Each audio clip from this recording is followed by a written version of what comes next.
Premier league ഒരു 400 മീറ്ററാണെന്ന് നമ്മൾ വിചാരിക്കുകയാണെങ്കിൽ അതിൻ്റെ ഒരു 200 മീറ്റേഴ്സ് ഇതിനോടകം തന്നെ പിന്നിട്ടിരിക്കുന്നു. നിലവിൽ ആഴ്സണൽ 6 പോയിൻറ്റുമായിട്ട് ലീഡിലാണ്. പക്ഷേ നമ്മൾ പോയ വർഷത്തെ പോലെയൊന്നും ആർക്കും ഒരു ക്ലിയർ അഡ്വാൻറ്റേജ് ഉണ്ടെന്ന് പറയാൻ പറ്റില്ല. കാരണം പോയൊരു ജനുവരി ആയപ്പോഴേക്കും ലിവർപൂൾ കപ്പടിക്കും എന്നുള്ളൊരു തോന്നലുണ്ടായിരുന്നു. പക്ഷേ ഈ വർഷം ഓഫ് കോഴ്സ് ആഴ്സണലിൻ്റെ തുടക്കം മുതൽ തന്നെ ഒരു 1-ാം റാങ്കിലുണ്ട്.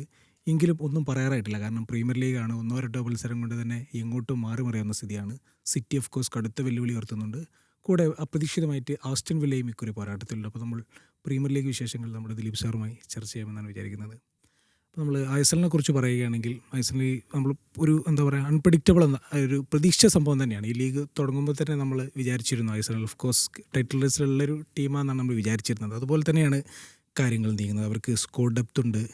കൂടാതെ എന്താ പറയുക അർട്ടേറ്റ എന്ന് പറയുന്നൊരു മികച്ച മാനേജറുണ്ട്. അവർ കൂടുന്ന സൈനിങ്ങുകൾ പ്രത്യേകിച്ച് സുബിമെൻ്റി അടക്കമുള്ള സൈനിങ്ങുകളൊക്കെ ഈ സീസണിൽ ഫലിച്ചു. ഒരു ആഴ്സണലിൽ കപ്പടിക്കാനുള്ള എല്ലാ സാധ്യതകളും ഈ വർഷം ഒത്തു വന്നിട്ടുണ്ട്. എന്താണ് സാർക്ക് തോന്നുന്നത്? ഇത്തവണ അവർ ജയിക്കുന്ന തന്നെയാണ് എനിക്ക് തോന്നുന്നത്. പ്രധാനപ്പെട്ട കാരണം ഒരു ലീഗ് ജയിക്കേണ്ടത് എപ്പോഴും ഏറ്റവും നല്ല ഡിഫൻസുള്ള ടീമായിരിക്കും.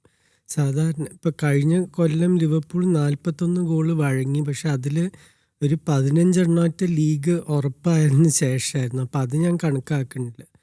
ഇപ്പോൾ 20 കളിയിൽ 14 ഗോളേ ആഴ്സണൽ വഴങ്ങിയിട്ടുള്ളൂ. അപ്പോൾ അത് തന്നെ ഒരു സോളിഡ് ബാക്ക് ലൈൻ ഉണ്ടെങ്കിൽ ഏത് കളിയും നമുക്ക് തോൽക്കില്ല എന്നുള്ളൊരു കോൺഫിഡൻസോടുകൂടി ഇറങ്ങാൻ പറ്റും. പിന്നെ ഈ ഇടയ്ക്ക് കഴിഞ്ഞ സീസണൊന്നും ആഴ്സണൽ ക്ലോസ് ആയിട്ടുള്ള പല മാച്ചും അവർക്ക് ജയിക്കാൻ പറ്റിയില്ല. 14 ഡ്രോ ഉണ്ടായിരുന്നു കഴിഞ്ഞ സീസൺ 38 കളിയിൽ. ഇത്തവണ അങ്ങനത്തെ കളികളൊക്കെ അവർ ജയിക്കാൻ തുടങ്ങിയിട്ടുണ്ട്. ഇപ്പോൾ ബ്രൈറ്റനായിട്ടുള്ള കളി 2-1, ഈ കഴിഞ്ഞ ആഴ്ച ബോൺമത്തായിട്ട് 3-2. ഇതൊക്കെ കഴിഞ്ഞ സീസൺ അവർ തോൽക്കാൻ സാധ്യതയുള്ള കളിയായിരുന്നു. അപ്പോൾ ആ മനസ്ഥിതി തന്നെ കുറേ മാറിയിട്ടുണ്ട്.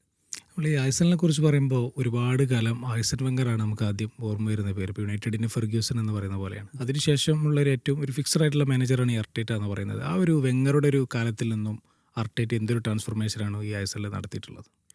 അതൊരു വളരെ കാലത്ത് വന്നൊരു മാറ്റമാണ്. എന്താ വെച്ചാൽ ആദ്യത്തെ വെങ്കർ ടീംസ് നോക്കിക്കഴിഞ്ഞാൽ അവർ ഭയങ്കര ഫിസിക്കലായിട്ടുള്ള ടഫായിട്ടുള്ള ടീംസായിരുന്നു. പാട്രിക് വിയറയാണ് അതിൻ്റെ ആങ്കർ മിഡ്ഫീൽഡർ. അതിന്ന് പെട്ടെന്നല്ല, വെങ്കറിൻ്റെ അവസാനത്തെ ഒരു 4-5 സീസൺ ഒരു സോഫ്റ്റ് ടീമായി മാറി. ഇടയ്ക്ക് നല്ല പാസിങ് ഫുട്ബോളൊക്കെ കളിക്കും, പക്ഷെ ഒരു ടഫ്നെസ് ഇല്ല. പ്രത്യേകിച്ച് മിഡ്ഫീൽഡ് ബാറ്റിൽസ് പലപ്പോഴും ആൻഫീൽഡിലൊക്കെ പോയി 5-1 തോൽക്കും, 4-0 തോൽക്കും. അങ്ങനത്തെ ഒരു ടീമായി മാറി. ഇപ്പോൾ ആർട്ടേറ്റ പെപ്പ് ഗാർഡിയോളയുടെ ശിഷ്യനാണ്. പക്ഷെ ഇപ്പോൾ സൃഷ്ടിച്ചിട്ടുള്ള ടീം കുറേ കൂടി ഒരു ക്ലോപ്പ് സ്റ്റൈലിൽ ഒരു ഫിസിക്കൽ ടീമാണ്. അത് ഫ്രണ്ട് ലൈൻ തൊട്ട് ക്ലോപ്പിന് സാദിയോ മാനെ ഉണ്ടായിരുന്നു, ഇപ്പോൾ യോക്കറസ്, അതേപോലെ ഫിസിക്കലായിട്ടുള്ളൊരു ഫോർവേഡ്, ടഫായിട്ടുള്ള മിഡ്ഫീൽഡേഴ്സ്. അവിടെ ഫാബിനിയോ ആയിരുന്നു, ഇവിടെ ഡെക്ലൻ റൈസും സൂബിമെൻ്റെയും, പിന്നെ കടക്കാൻ പറ്റാത്തൊരു ബാക്ക് ലൈനും. ഇതാണ് ഒരു ചാമ്പ്യൻഷിപ്പ് ടീമിൻ്റെ എല്ലാ ഇൻഗ്രീഡിയൻസും. ശരി, അല്ല, ആഴ്സണലിൻ്റെ ഇപ്പോഴും ഒരു പ്രോബ്ലം അല്ലെങ്കിൽ ഒരു എന്താ പറയുക പ്രശ്നമായിട്ട് പറയുന്നത് അവരുടെ മുന്നേറ്റ നിരയാണ്. കാരണം മുന്നേറ്റ നിര വിചാരിച്ച പോലെ ഗോളുകൾ കൊണ്ടുവരുന്നില്ല എന്നുള്ളൊരു ആരോപണമാണ്. ഇപ്പോൾ സിറ്റിക്ക് ഹാളൻഡൊക്കെ അടിക്കുന്ന പോലെ ഒരു 20+ ഗോൾ അടിക്കാൻ പറ്റുന്ന സ്ട്രൈക്കർ അഭാവമുണ്ട്. ഇപ്പോൾ യോക്കറസ് ഉണ്ട്, മറ്റു പലരും ഇഞ്ചൂർഡാണ്. എന്താണ് ആഴ്സണലിൻ്റെ മുന്നേറ്റത്തിൽ? പക്ഷേ 20 കളിയിൽ 40 ഗോൾ അടിച്ചിട്ടുണ്ട്. ഒരു ചാമ്പ്യൻ ടീമിൻ്റെ നോക്കേണ്ട ഒരു കാര്യം, ഒന്ന് പെർ ഗെയിം 1 ഗോളിൽ താഴെ വഴങ്ങാൻ പാടുള്ളൂ. പിന്നെ പെർ ഗെയിം 2 ഗോൾ അടിക്കണം. അത് ആഴ്സണൽ ചെയ്യുന്നുണ്ട്. ഇതിപ്പോൾ യോക്കറസ് ഗോൾ അടിച്ചിട്ടില്ലെങ്കിലും പല കളിയിലും ആ ഫിസിക്കൽ പ്രസൻസ് കാരണം ബാക്കി കളിക്കാർക്ക് സ്പേസ് സൃഷ്ടിച്ചു കൊടുത്തിട്ടുണ്ട്. ആസ്റ്റൺ വില്ലയായിട്ട് അവരേറ്റവും ഈ സീസൺ എൻ്റെ അഭിപ്രായത്തിൽ അവരേറ്റവും നന്നായി കളിച്ചിട്ടുള്ള കളി 4-1 ജയിച്ച കളിയിൽ രണ്ടാമത്തെ ഗോളിന് സൂബിമെൻ്റിക്ക് നടു കൂടി 1 ഏക്കർ സ്ഥലമുണ്ട്. എന്തുകൊണ്ട്? യോക്കറസിൻ്റെ കൂടെ 2 ഡിഫൻഡേഴ്സ് ആ ഭാഗത്ത് ലെഫ്റ്റിലേക്ക് പോയി കഴിഞ്ഞു. അപ്പം അങ്ങനെ യോക്കറസിൻ്റെ മൂവ്മെൻറ്റ് കാരണം ബാക്കി മിഡ്ഫീൽഡേഴ്സിന്, ഈ റൺസ് എടുക്കണ മിഡ്ഫീൽഡേഴ്സിന് കുറേ സ്പേസ് കിട്ടുന്നുണ്ട്. ഇനിയിപ്പോൾ ഹാവർട്സ് വരാണ്ട്, ജീസസ് ഇപ്പോൾ ഹാവർട്സ് വന്നാൽ യോക്കറസിൻ്റെ ഗോൾ ടാലി എന്തായാലും കൂടും. എന്താ വെച്ചാൽ കുറേം കൂടി ഫിസിക്കലായിട്ടുള്ള വേറൊരു കളിക്കാരനെ അടുത്ത് കളിക്കുമ്പോൾ ആ കളിക്കാരനും കുറച്ച് ശ്രദ്ധ കിട്ടും ഡിഫൻഡർമാരുടെ അടുത്ത് നിന്ന്. അപ്പോൾ കുറച്ചും കൂടി സ്പേസ് ഉണ്ടാവും യോക്കറസിന് ഓടാനും എത്താനും. ഈ ആഴ്സണലിൻ്റെ മിഡ്ഫീൽഡും കൂടി നമ്മൾ ജസ്റ്റ് ഒന്ന് പറയാൻ തോന്നുന്നു. ഇപ്പോൾ ഈ സുബിമെൻ്റിയാണ് ഈ സീസണിൽ വന്ന ആൾ. ഈ സുബിമെൻ്റി വന്ന പിന്നെ ഒരുപാട് മാറ്റങ്ങൾ ടീമിലുണ്ട്. ഇപ്പോൾ റൈസ് കുറച്ചുകൂടി ഒഫൻസീവായി കളിക്കുന്നു. ഇപ്പോൾ ഒഡേഗാർഡ് പരിക്ക് മാറി വന്നു. എങ്ങനെയാണ് ആഴ്സണലിൻ്റെ മിഡ്ഫീൽഡിന് എങ്ങനെയാണ് അല്ല, ഞാൻ ഇംഗ്ലീഷ് ഫുട്ബോൾ കണ്ടിട്ടുള്ള 42 കൊല്ലത്തിലെ ഏറ്റവും നല്ല മിഡ്ഫീൽഡിലുള്ള ടീമുകളാണ് ജയിക്കുക. ആദ്യകാലത്ത് ലിവർപൂളിന് ഗ്രഹാം സൂണസ് മിഡ്ഫീൽഡർ, പിന്നീട് അത് സ്റ്റീവ് മെക്മാൻ, റോണി വീലൻ അങ്ങനത്തെ കളിക്കാരായി. അലക്സ് ഫെർഗുസൺ കൊണ്ടുവന്ന ഏറ്റവും വലിയ ആദ്യത്തെ സൈനിങ് പോൾ ഇൻസ് വെസ്റ്റ് ഹാമിന്ന്. ഇൻസ് ആയിട്ട് തെറ്റാൻ തുടങ്ങിയപ്പോൾ റോയ് കീൻ നോട്ടിംഗം ഫോറസ്റ്റ് നിന്ന് വന്നു. ഇവർ രണ്ടുപേരുമാണ് ഹെഡ്ലൈൻസ് കിട്ടിയിരുന്ന. ബെക്കമിനും ഗിഗ്സിനും ക്രിസ്ത്യാനോനും ഒക്കെ ആണെങ്കിലും ഈ രണ്ട് കളിക്കാരും ഇല്ലാതെ ഒരു ടൈറ്റിലും ഇല്ല. ഇൻസും കീനും ആയിരുന്നു ഏറ്റവും പ്രധാനപ്പെട്ട രണ്ട് കളിക്കാർ, പിന്നെ എറിക് ആൻ്റണി. അപ്പോൾ അതേപോലത്തെ ഒരു മിഡ്ഫീൽഡറെ വേണമെന്നുള്ള ലക്ഷ്യത്തോടു കൂടിയാണ് ഡെക്ലൻ റൈസിന് ഒരു 10 കോടി പൗണ്ടാണ് കൊടുത്തത്. ആ റൈസ് ശരിക്കും ഇപ്പോൾ വെസ്റ്റ് ഹാമിൻ്റെ കൂടെ ഒരു ബോൾ വിന്നറും പാസറും മാത്രമായിരുന്നു. ഗോള് വളരെ അപൂർവം അടിക്കുള്ളൂ. ഇപ്പോൾ ഗോൾസും അടിക്കാൻ തുടങ്ങിയിട്ടുണ്ട്. ഇപ്പോൾ ശരിക്കും ഒരു പണ്ടത്തെ ശൈലിയിലൊരു ഓൾ ആക്ഷൻ മിഡ്ഫീൽഡറാണ്. പിന്നെ ഇപ്പോൾ സൂബിമെൻഡി വന്നപ്പോൾ കുറച്ചും കൂടി ഫ്രീഡമും ഉണ്ട് മുന്നോട്ട് പോകാൻ. ഇപ്പോൾ ബോൺമത്തിനെതിരെ 2 ഗോൾ അടിച്ചു. ആഴ്സണലിന് ടൈറ്റിൽ ഏറ്റവും ചാലഞ്ച് ഉണ്ടാക്കുന്നത് പറയുന്നത് സിറ്റി തന്നെയാണ്. ഇപ്പോൾ ഒരുപാട് സീസൺ പോയ സീസൺ ലിവർപൂൾ അടിച്ച് മാറ്റി നിർത്തിയാൽ ഒരു സിറ്റി ആഴ്സണൽ പോരാട്ടമാണ് നമ്മൾ കുറച്ച് കാലമായിട്ട്. ക്ലോപ്പുള്ള കാലത്ത് ലിവർപൂൾ ആയിരുന്നെങ്കിൽ അവസാന കാലത്ത് അർട്ടേറ്റയും പെപ്പുമാണ് പോരാട്ടം നടക്കുന്നത്. സിറ്റി എത്രത്തോളം ചാലഞ്ചിങ് ആണ് ആഴ്സണലിനെ സംബന്ധിച്ചിടത്തോളം? സിറ്റിക്ക് ചാലഞ്ച് ചെയ്യാൻ ഏറ്റവും പ്രധാന ഒരു കളിക്കാരൻ റോഡ്രിയാണ്. റോഡ്രി ഇപ്പോൾ തിരിച്ചു വന്നിട്ടേ ഉള്ളൂ. ഇനിയുള്ള 4 മാസം റോഡ്രി ഫിറ്റാണെങ്കിൽ തീർച്ചയായിട്ടും ടൈറ്റിൽ റേസ് മെയ് വരെ പോകും. എന്നുവെച്ചാൽ റോഡ്രി ഉള്ളൊരു സിറ്റി ടീമിന് അടുത്ത 18 കളിയും ജയിക്കാൻ കേപ്പബിലിറ്റി ഉള്ളൊരു ടീമാണ്. അത്രയും വ്യത്യാസം വരുത്തുന്ന ഒരു കളിക്കാരനാണ്. പ്രത്യേകിച്ച് അവരുടെ ഡിഫെൻസീവ് കോൺഫിഡൻസിന് റോഡ്രി അവിടെ മുന്നിലുള്ളത് പ്രധാനമാണ് ശരിക്കും. അപ്പോൾ എൻ്റെ അഭിപ്രായത്തിൽ ഒരിക്കലും ഒരു പെപ്പ് ടീമിനെ നമുക്ക് എഴുതി തള്ളാൻ പറ്റില്ല.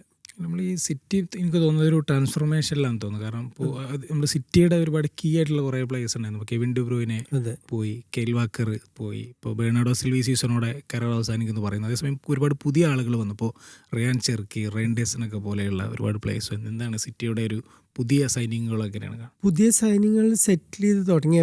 ഞാൻ എപ്പോഴും പറയാറുണ്ട്, എത്ര മികച്ച കളിക്കാരനാണെങ്കിലും ഇംഗ്ലീഷ് ഫുട്ബോളിൻ്റെ പേസിന് യൂസ്ഡായി വരാൻ ആർക്കായാലും സമയമെടുക്കും. ഇപ്പോൾ ഡെനിസ് ബെർഗ്കാമ്പൊക്കെ ആദ്യം ഫ്ലോപ്പായിരുന്നു എന്ന് പറഞ്ഞിരുന്നതാണ് ഇംഗ്ലീഷ് മീഡിയ ആഴ്സണലിൽ വന്നപ്പോൾ.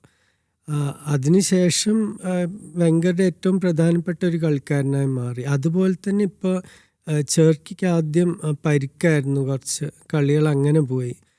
റെയിൻഡേഴ്സ് ഇറ്റലിയിൽ വളരെ സ്ലോവർ പേസിൽ കളിക്കണ ഒരു ലീഗിൽ നിന്ന് ഇവിടെ വരുമ്പോൾ തീർച്ചയായിട്ടും അത് ടൈം എടുക്കും അഡ്ജസ്റ്റ് ചെയ്യാൻ. പക്ഷെ ഇവരൊക്കെ അഡ്ജസ്റ്റ് ചെയ്തിട്ടുണ്ട്. പിന്നെ ഇപ്പോൾ ഈ സീസൺ നമ്മൾ കണ്ടിട്ടുള്ള ജെർമി ഡോക്ക് പണ്ടത്തേന്നും വളരെ വ്യത്യസ്തമായൊരു കളിക്കാരൻ. കുറേയും കൂടി ഡയറക്റ്റാണ്, അനാവശ്യമായിട്ടുള്ള ഡ്രിബ്ലിങ്ങും ഇതൊന്നുമില്ല. അപ്പോൾ തീർച്ചയായിട്ടും ഞാൻ നേരത്തെ പറഞ്ഞ പോലെ ഈ 18 കളിയിലൊരു 17 ജയിക്കാൻ കഴിവുള്ളൊരു ടീമാണ് സിറ്റി. അല്ല, ഈ ചെർക്കി ഭയങ്കര ഒരു അടുത്ത ഡിബ്രൂയിന എന്നൊക്കെ പറയുന്നുണ്ട്. ഹാളൻഡുമായിട്ട് മികച്ച റാപ്പോ സൂക്ഷിക്കുന്നതാരാണ്. അതെ. അതിൽ നമ്മൾ ഈ ആസ്റ്റൺ വില്ലയാണ് മറ്റൊരു ടീം. ഇപ്പോൾ സിറ്റിയും ആസ്റ്റൺ വില്ലയും 42 പോയിന്റ് നിൽക്കുന്ന സമയത്താണ് നമ്മൾ സംസാരിക്കുന്നത്. പക്ഷേ ആസ്റ്റൺ വില്ല ഒരു ലോങ് ടൈമിൽ, അതായത് സീസൺ എൻഡിങ്ങിൽ എന്തായിരിക്കും ഒരു പ്രഡിക്ഷൻ? ഒരു ടൈറ്റിൽ ചാലഞ്ച് നടത്താൻ ടൈറ്റിൽ ചാലഞ്ച് നടത്തണമെങ്കിൽ എല്ലാ ഫാക്ടറും അവരുടെ അനുകൂലമായി വരണം. പ്രത്യേകിച്ച് പരിക്കുകളില്ലാതെ. ഇപ്പം മോർഗൻ റോജേഴ്സ്, വാട്കിൻസ്, കമറ, ഈ 3 പ്രധാനപ്പെട്ട കളിക്കാർ, ഇവരിൽ ഒരാൾക്കെങ്കിലും, ജോൺ മെഗിൻ, ഇവർക്ക് ആർക്കെങ്കിലും പരിക്ക് പറ്റിക്കഴിഞ്ഞാൽ ആ ടീമിൻ്റെ താളം ആകപ്പാട് തെറ്റും. എന്നുവെച്ചാൽ ബെഞ്ചിൽ അങ്ങനത്തെ സ്ട്രെങ്ത് ഇല്ല. കഴിഞ്ഞ സീസൺ അവർക്ക് ലോണിൽ മാർക്കോ എസൻസിയോ, റാഷ്ഫോർഡ് ഇവരൊക്കെ വന്നു. ഇത്തവണ അങ്ങനത്തെ ക്വാളിറ്റി ഇരിക്കാൻ ആരുമില്ല. അപ്പോൾ റോജേഴ്സ് പ്രത്യേകിച്ചും ഇപ്പം ഇംഗ്ലണ്ടിൻ്റെയും നമ്പർ 10 ആണ് റോജേഴ്സ്. ഏറ്റവും പ്രീമിയർ ലീഗിൽ തന്നെ ഏറ്റവും ഫോമിലുള്ള ഒരു കളിക്കാരനാണ്. അപ്പം അങ്ങനത്തെ ഒരു കളിക്കാരൻ ഫിറ്റ് അല്ലെങ്കിൽ അവരുടെ കളി തെറ്റി. നമ്മൾ ആസ്റ്റൺ വില്ലയുടെ കോച്ച് ഉനയ് എംറി എന്ന് പറയുന്നത് പുതിയ റെക്കോർഡുകൾ സെറ്റിക്കുകയാണ്. ഇപ്പോൾ 111 വർഷത്തെ ചരിത്രത്തിൽ ആസ്റ്റൺ വില്ല ആദ്യമായിട്ട് 11 മത്സരങ്ങളൊക്കെ കണ്ടിന്യൂസ് ആയിട്ട് ജയിക്കുന്നത്. ഉനയ് എംറി എന്ന് പറയുന്ന കോച്ച് ഒരു എന്താ പറയുക, അൺറൈറ്റഡ് ആണ് എന്നൊക്കെ പലരും പറയാറുണ്ട്. എന്താണ് ആ കോച്ച്? തീർച്ചയായിട്ടും സെവിയയുടെ കൂടെ ചെയ്തത് ശരിക്കും ഒരു മിറക്കിൾ എന്ന് തന്നെ നമുക്ക് പറയാം. അത്ര തവണ മറ്റേ യൂറോപ്പ ലീഗ് ജയിച്ചു. കൺസിസ്റ്റൻ്റ് ആയിട്ട് ലീഗിൽ ആദ്യത്തെ 4 പൊസിഷൻ ലാ ലീഗയിൽ ഫിനിഷ് ചെയ്യായിരുന്നു. പിന്നെ ആഴ്സണലിൽ വന്നപ്പോൾ ശരിക്കും ഒരു ചാൻസ് ഉണ്ടായിരുന്നു. ഇപ്പോൾ ഈ ഫെർഗുസൺ, വെങ്കർ ഇവരുടെയൊക്കെ പിൻഗാമികളായി വരുന്നവർക്ക് അവരുടെ സ്റ്റാൻഡേർഡ് വെച്ചിട്ട് ആൾക്കാർ നോക്കേണ്ടത്. അതൊരിക്കലും ആർക്കും എത്താൻ പറ്റില്ല അവിടെ. അത് കാരണം എമറിക്ക് ആ ഒരു വാശിയും കൂടി ഉണ്ടായിരുന്നു. എന്നെ ആഴ്സണലിൽ നിന്ന് പുറത്താക്കിയത് എനിക്ക് ഇംഗ്ലീഷ് ഫുട്ബോളിൽ എന്ത് ചെയ്യാൻ പറ്റുമെന്ന് കാണിക്കാനുള്ള ഒരു വാശിയും കൂടി ഉണ്ട്. നമ്മളിങ്ങനെ പറഞ്ഞു വന്നപ്പോൾ ഒരു കൗതുകം തോന്നുന്ന കാര്യം എന്ന് വെച്ചാൽ ഇപ്പോൾ നമ്മൾ പറഞ്ഞ 3 പരിശീലകരും പർട്ടേറ്റ, പെപ്പ്, ഉനൈ എമറി 3 പേരും സ്പാനിഷുകാരാണ്. എന്തുകൊണ്ടായിരിക്കും സ്പെയിനിൽ എപ്പോഴും ഗംഭീര പരിശീലകർ വരുന്നത്? അതേസമയം ഇംഗ്ലണ്ടിലും നമ്മൾ ഒരിക്കലും അങ്ങനെ കണ്ടിട്ടില്ല. ഇപ്പോൾ ഇംഗ്ലണ്ടിലെ ഒരു പരിശീലകൻ ഇന്നേ വരെ ഇംഗ്ലീഷ് പ്രീമിയർ ലീഗ് അടിച്ചിട്ടില്ല എന്ന് പറയാറുണ്ട്.